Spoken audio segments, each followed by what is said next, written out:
Kita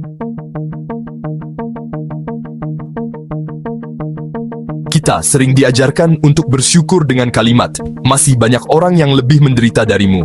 Lalu, kita dipaksa merasa beruntung, bukan karena hidup kita membaik, tapi karena ada orang lain yang hidupnya lebih buruk. Tapi, apa benar itu makna syukur yang sebenarnya? Atau jangan-jangan, kita telah menjadikan penderitaan orang lain sebagai pembenaran ilusi kebahagiaan kita sendiri? Di video ini, kita akan bahas kenapa penderitaan orang lain dipakai sebagai cermin untuk membuat kita merasa cukup. Dan kamu mungkin akan menemukan sesuatu yang tidak pernah kamu sadari sebelumnya. Jadi, pastikan tonton sampai akhir. Jangan lupa like, subscribe, dan nyalakan lonceng, karena video ini bukan untuk menenangkan hatimu, tapi untuk menggugahnya. Syukur yang didasarkan atas kesengsaraan orang lain. Coba perhatikan ini. Kamu harus bersyukur. Masih banyak orang yang tidak bisa makan. Kamu masih bisa sekolah. Lihat anak-anak di pelosok yang jalan kaki belasan kilometer. Kamu sedih karena tidak punya motor baru. Di luar sana banyak yang bahkan tidak bisa beli sepatu. Ucapan-ucapan seperti ini sudah menjadi standar moral dalam membentuk rasa syukur.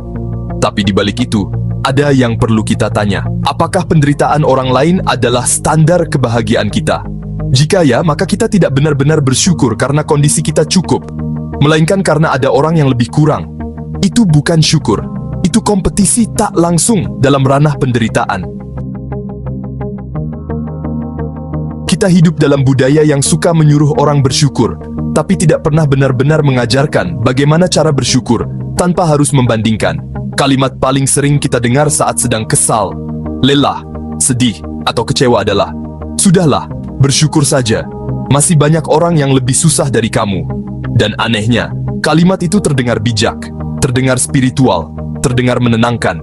Tapi tunggu dulu, pernahkah kita bertanya, kenapa penderitaan orang lain dijadikan bahan bakar untuk menenangkan diri kita sendiri? Apakah itu bukan bentuk eksploitasi batin secara halus? Bayangkan kamu sedang terluka karena kehilangan pekerjaan. Lalu seseorang datang dan berkata, "Bersyukur, di luar sana banyak orang bahkan tidak punya kaki untuk melamar kerja." Mungkin maksudnya baik, tapi kalimat itu mengandung ironi yang kejam. Karena alih-alih memvalidasi rasa sakitmu, ia justru menyuruhmu membungkam perasaanmu dengan melihat penderitaan orang lain. Dan yang lebih ironis lagi, penderitaan itu bukan hanya tidak menyembuhkanmu, tapi digunakan sebagai alasan agar kamu tidak merasa pantas mengeluh. Seolah-olah kita hanya boleh merasa sedih jika kita jadi yang paling menderita. Seolah-olah air mata hanya sah keluar kalau kamu kehilangan semua.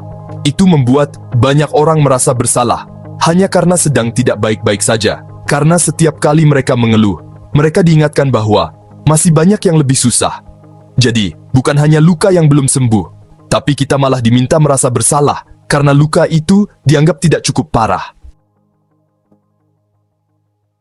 Pertanyaannya sekarang, sejak kapan penderitaan orang lain menjadi alat ukur untuk menentukan apakah kita boleh mengeluh atau tidak? Apakah ini cara kita memaksa orang lain terlihat kuat, hanya agar kita tidak terganggu oleh rasa sakit mereka? Karena kalau kita jujur, seringkali ucapan "syukuri saja" bukan untuk membantu, tapi untuk menghentikan pembicaraan yang tidak nyaman. Kita malas mendengar keluhan orang lain, lalu kita lempar petuah syukur yang kita hafal dari buku motivasi, tanpa sadar bahwa kita sedang menutup pintu empati. Dan satu hal lagi yang menyedihkan, saat kita membandingkan penderitaan seperti itu, kita tanpa sadar menghilangkan nilai dari perjuangan setiap orang. Karena masing-masing orang punya medan perangnya sendiri. Bagi satu orang, gagal masuk universitas adalah kehancuran hidup. Bagi yang lain, kehilangan anak adalah luka seumur hidup. Tapi dua-duanya tetap layak ditangisi. Dua-duanya tetap sah untuk dirasakan. Jadi, kalau kamu sering diajarkan untuk bersyukur karena ada yang lebih susah, cobalah pikirkan ulang. Apakah syukur itu lahir dari kesadaran atau dari pembandingan? Apakah kamu benar-benar merasa cukup atau hanya merasa lebih beruntung karena orang lain lebih celaka?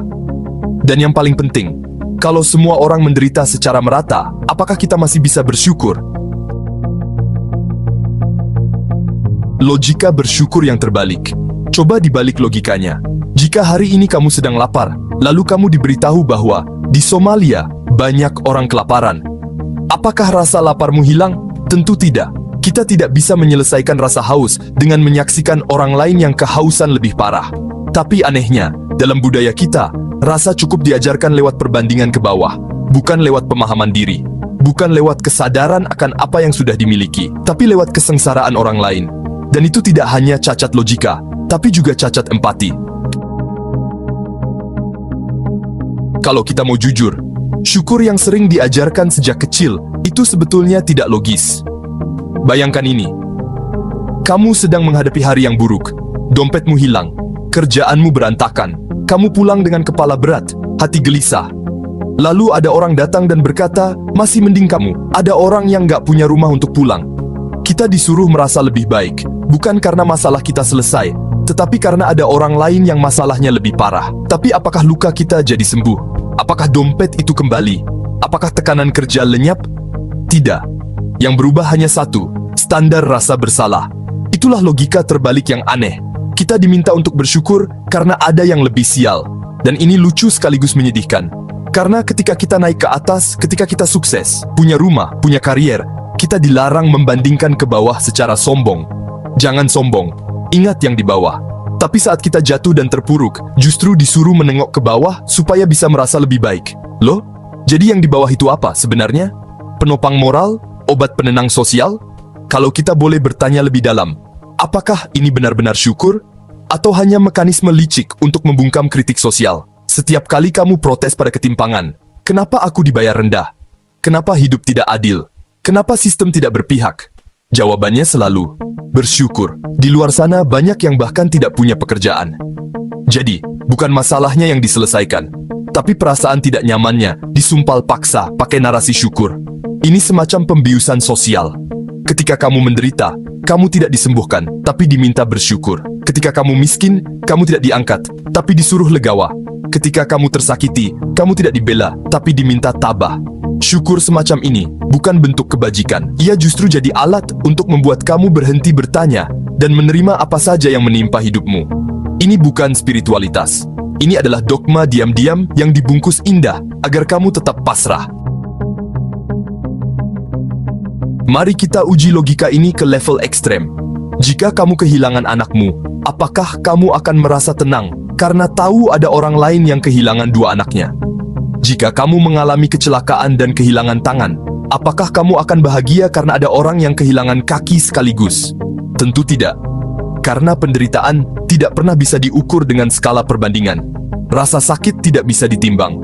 Maka, ketika kita mengajarkan syukur lewat perbandingan, kita sedang menciptakan masyarakat yang tidak pernah diajarkan mengenali emosinya sendiri. Dan hal yang paling menyedihkan adalah, lama-kelamaan kita jadi ketagihan membandingkan ke bawah. Setiap kali merasa tidak cukup, kita cari-cari orang yang lebih menderita agar bisa merasa cukup.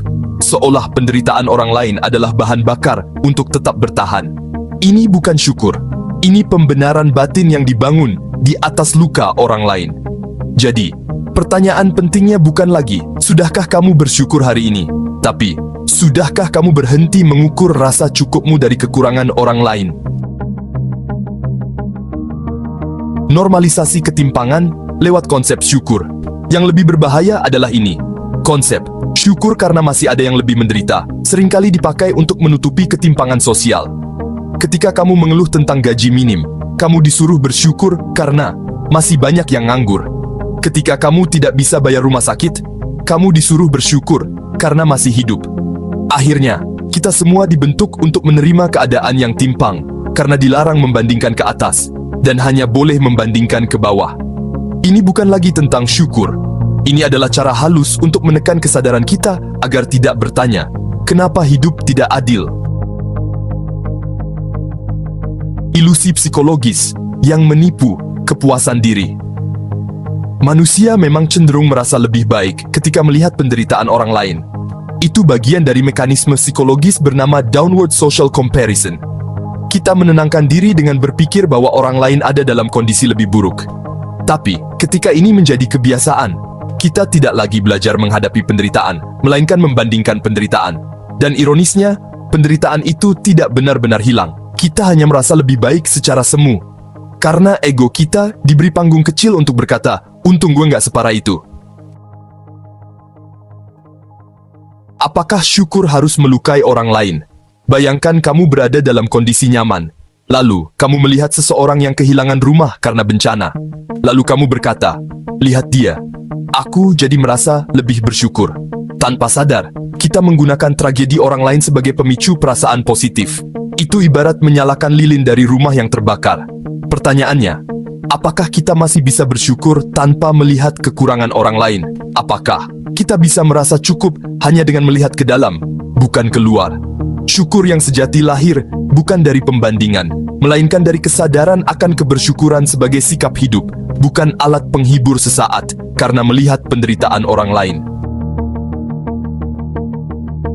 Syukur sejati dan kebebasan batin. Syukur yang matang bukanlah syukur yang muncul setelah melihat yang lebih miskin, tapi syukur yang tetap hadir meski tahu ada yang lebih kaya. Syukur yang jujur bukan karena kita lebih beruntung, tapi karena kita sadar bahwa keberadaan kita ini sendiri, dengan segala rasa sakit dan indahnya, adalah anugerah. Syukur sejati tidak bergantung pada penderitaan orang lain, melainkan muncul dari pemahaman mendalam bahwa semua yang hadir dalam hidup kita, baik atau buruk, bisa diolah menjadi kesadaran. Dan ketika kita bersyukur dengan cara itu, kita tidak lagi merendahkan orang yang menderita, melainkan mendoakan mereka dalam diam, dan tetap bersyukur tanpa harus membandingkan. Jangan lagi gunakan penderitaan orang untuk menghibur diri. Sekarang pertanyaannya, masihkah kamu ingin bersyukur karena ada orang yang lebih sengsara darimu? Atau mulai belajar bersyukur karena kamu hidup, bernapas, dan sadar? Jangan jadikan penderitaan orang lain sebagai cermin palsu untuk kenyamanan batinmu. Karena sejatinya, kebaikan tidak perlu mencuri cahaya dari penderitaan orang lain. Kalau kamu merasa narasi ini menyentuh sisi lain dari kehidupan yang sering kita abaikan, klik like, subscribe, dan share video ini ke orang-orang yang juga sedang mencari makna syukur sejati. Tulis di komentar, apa arti syukur buatmu yang tidak melibatkan penderitaan orang lain. Sampai jumpa di video berikutnya. Karena di sini, kita tidak sedang mencari jawaban nyaman. Kita sedang menggali makna yang sering disembunyikan.